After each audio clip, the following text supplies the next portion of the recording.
Hello everybody. It's been a little while since I put out a hockey video, so with this past weekend's U14 DVHL parity event, I figured I'd give a little bit of a wrap up and show some of our boys' goals and give you my thoughts and impressions of the entire weekend, and we'll see what the DVHL comes up with after that. So first things first, let's jump in and let's take a look at how all the teams fared. The 14U, or Bantams, for the DVHL this past weekend, had 31 teams playing between AA, A National, A American, and B divisions. I guess kind of for a parity to see if that's the division they should be in. At least that's what I'm hoping that it was. And if we kind of look at the scores, we look at the results in the AA division, everything seems to be pretty standard there. A couple of the teams, well, there's only 3 teams there, which can't be all that much fun. With 31 teams, hopefully they can move some of those teams up and maybe even up these divisions a little bit. Just by looking at this, then when you drop down to the A National, then you have a team like the Ed Snyder with a goal differential of 38, and they played all teams just in the A National division. So just kind of from that looks like they would pretty much dominate, and I don't think it would be a bad thing to kind of have them move up. Same thing even with something like Delco, and even our boys at the Wilkes-Barre Junior Pens A National. Wouldn't be a bad thing to see them move up, play in the AA division, get more teams up in there. I would be guessing that the Ed Snyder team probably, on first look, wouldn't want to be in the AA division if there were only 3 teams. Kind of a little bit boring. Let's get it let's mix it up a little bit. So again, double A's, those guys all look like they're where they should be. Moving down to the A National, again, I said Snyder probably should be moving up. I'd be moving up probably a couple of those other ones, see how they go. I do have these little asterisks listed next to them. What they are is they've played teams that were down or up a division, so they can see if they match up. So again, with the A Nationals, definitely think there's a couple that could be moving up, but at the same time, I think there's a couple that could be moving down. When you're looking at a goal differential of 38, and 2 of those games are from the lower division, even like the 19 goal differential, maybe it would be better for them just to be more competitive to move down a little bit. Now kind of going down to the A American, and you're looking at Delco Phantoms. They're the only team that actually played 5 games for the weekend because they've got a nice little goal differential of 49 going. I would say they should be moving up big time. And again, even like teams like the Hershey Bears, Junior Bears, and again, then down at the bottom ones, looking at teams like the Chester County, minus 19, definitely Campus Wild, minus 40. And those were all games within that A division, or A American division. So unless something was really drastically changed in the offseason, doesn't look like they'd be too competitive there. Maybe it would be a better thing to kind of move down. And then looking at our division, where we are, we're in the B division. Hatfield didn't have a goal scored against them. Goal differential 39. It was our first game. I think we were just kind of feeling out our own team. I think the coaches were getting a feel for us. And I think we could have played, I think all 3 games afterwards we played a lot better. So I think that's going to be a good matchup next time we play them. But saying that, with that kind of goal differential, playing those guys may not be a bad thing if they moved up to American. And at the same time, I don't think it would be a bad thing. I wouldn't be disappointed if we were moved up to American, just to put us in with more teams, more diversity. Yeah, to me, that's a little bit more fun. And if it's just going to be for, even if it is the Ice Hawks, Pens, the Blue Hens, and the Quakers, I don't know how much competition is it going to be just when looking at the scores that we've had against them. So those are my thoughts. I don't know. What do you guys think? Think that there's a possibility that we may be moved up? I don't think it's impossible. I actually did kind of, toss around some numbers in my head and was looking around. And from all of these, what I kind of came up with my fantasy sheet of what the divisions would look like if the DVHL did change some things based on the games with the parity. And the other thing too is it'd be nice to even out all the divisions so that there is, like 7, 8, 9, 10 teams in each division. For example, AA, moving some of those A National teams up to AA. Same thing with A National, moving some of those A Americans up to AA, or to A National. A American, moving some of those A Nationals down, moving a couple of the Bs up. And same thing with the B, moving some of those A Americans down, blending everything in, evening out some of those numbers. Again, I have zero authority, zero input. These are just my fantasy things. And I could see our Pens being up there in the AA. Biggest thing and biggest problem I would see is more that some teams just don't want to move. They just want to be in there. They either want to be the dominant team or they want to be in a certain division for the prestige of being in that division.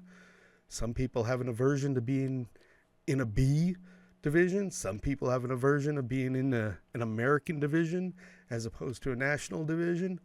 So, maybe if these coaches and organizations can get over that, we can make everything a little bit more competitive, especially based on what was going on at the parity. So those are just my 2 cents. And again, I have zero input on any of that. Unless, of course, everybody watches this, then I'll be an influencer. Now, for a little bit of a game recap. Our first game against the Ice Hawks, again, like I said before, I think it was more of a feeling out game for the entire team since it was the first game. Seeing how we gel together, seeing what positions we're playing, see who works well together, and just kind of getting on the same page. I think that was, we were a little slow on the uptake on that one. We didn't have any goals. We lost that game 0-4, but I think it was a very close game. I don't think we were blown out. I don't think we should be afraid to play this team again. In fact, I look forward to it because I think we will be doing much, much better. One of the bad things, too, about this event, I didn't see, and I don't know if there were any game sheets up. So I don't know if there was just one player that was dominant, 1 or 2 players on each team that are dominant, or if it was, a collaboration of the entire team. So for us right now, don't have any real highlights for the Ice Hawks game, but we will look forward to playing them in the future.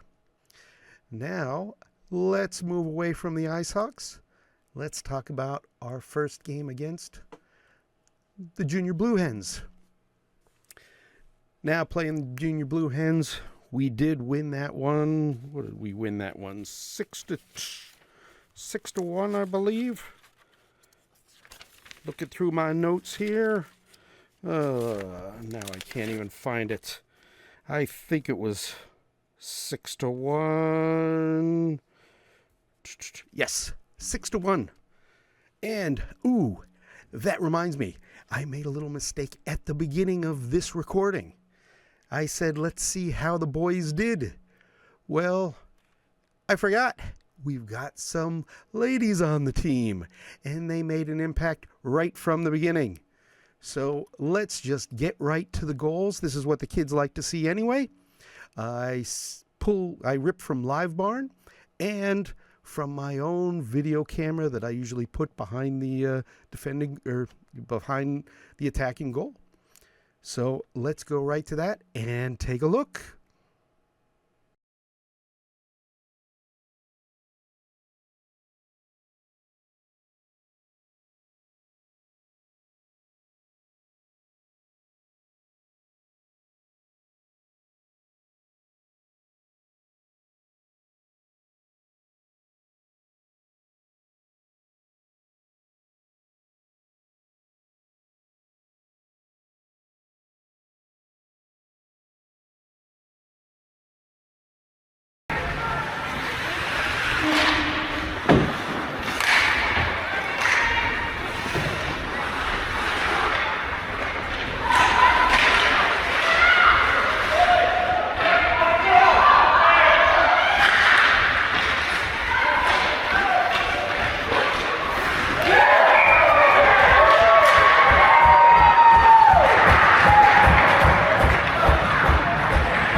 Yeah. Horrible. He's something.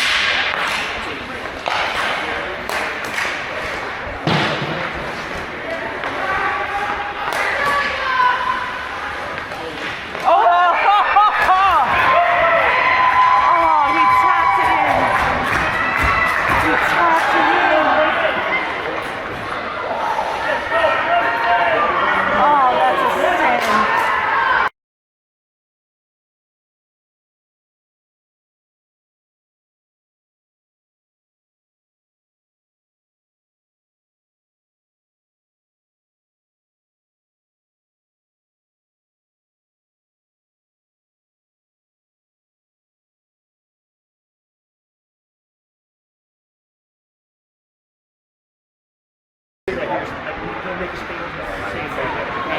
ready? You ready? Top, top!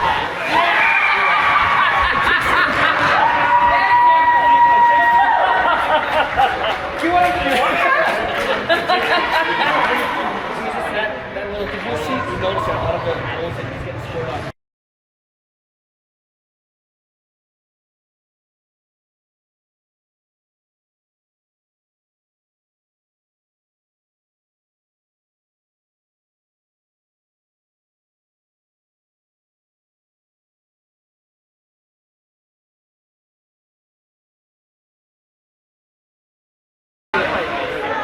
Junior blue like we played in 18. We went to a tournament last year. We went to a tournament last year. I played the junior blue hens. It was at B court.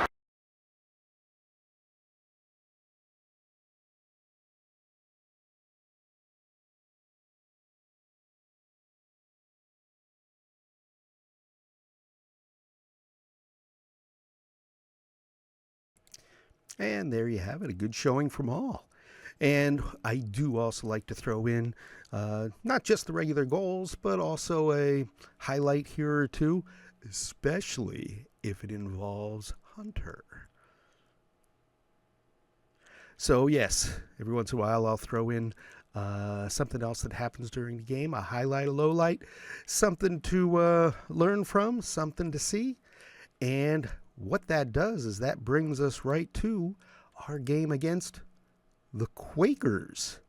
Now, the Quaker game, well, we did pretty well in that one, too. What did we do with that one? Gosh. That was a nice 7-0 game. Lovely. We had some good goals in that one. But there were also a good number of hits. And with that team, I just think they were a little bit reckless. They were a little bit, lacked a little bit discipline in there. So let's take a look at these. And I'm going to start with a clip from the first 3 minutes of the game that I think David will remember.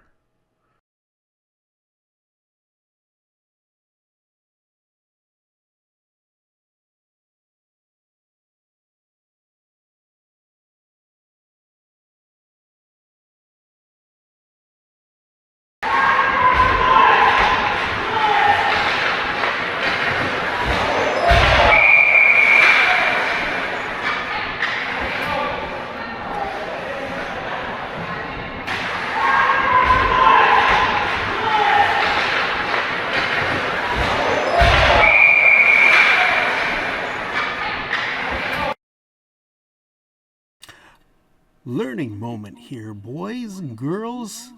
Notice where the stick is. Notice where the puck is. He's not going for either. Boom! Nice little chicken wing right up to the head. But if you look, both refs were trailing and probably didn't see the head. Oof! I got to give him a lot of credit. If that was me, I would probably still be on the ice for that one. Now, with the positioning of the refs, you know, they made the call. I think it should have been a little bit more. I think it should have been a 2 and a 10, or what is it, a 1.5 and an 8 in our division. But I don't think they were real sure whether that was head contact or not. I think it's pretty clear with the different angles that we have, the slow motion that we have. But again, at full speed, the refs don't have that. So at least they made a call. And the biggest thing is, David was a champ, got right up, boom, right back to the bench, and didn't hesitate to come back on afterwards. Good job there. Now, let's look at all those sparkling goals.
Gav.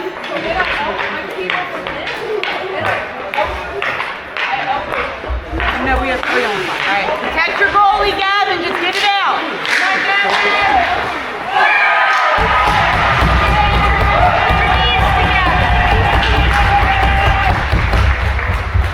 We're getting home. We're going to put on those 3 high.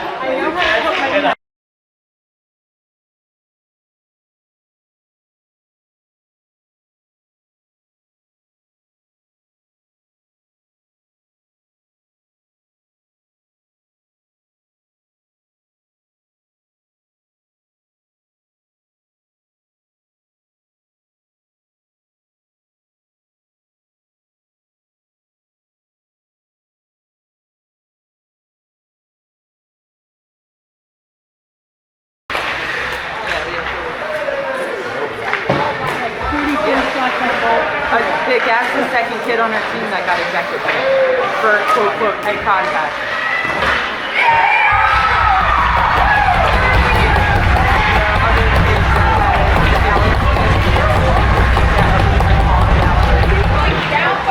Yeah, yeah.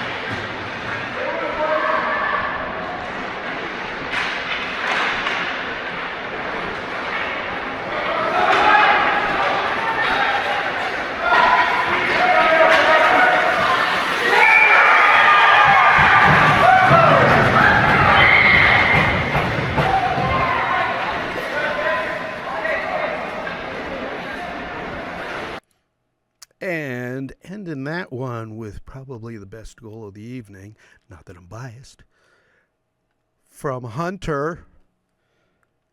And, of course, an assist from Warren. Way to go, guys. Now, let's take a look. We go from Quakers back to the Blue Hens. Now, I don't know, with this parity event, I was kind of hoping that at least we would have gotten to play one game up to see exactly, to get a better handle of where we should be. Having 2 games against the same team, not all that wonderful. In fact, it's kind of weird because the Blue Hens actually only played 3 games. 2 of them were against us. So I don't know how much that's going to tell them what's going on, but, well, we do what we do. And we went in and we kind of nailed it. We were just kind of steady slope, straight up, going there. We won this game 9-2. So let's jump in, take a look at the goals for that one. Let's go.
And how about that?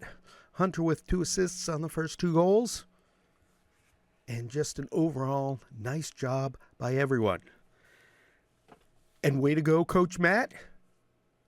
Pulling things together. Hopefully our season will be stunning. Actually, from the crew that we have, it looks pretty good so far from where I'm sitting. And I know I don't know a lot of you, but I'll be around. Hunter again is my son. Drop me a line on Facebook. Don't be afraid to come up and say hello. And we will see you at the rink.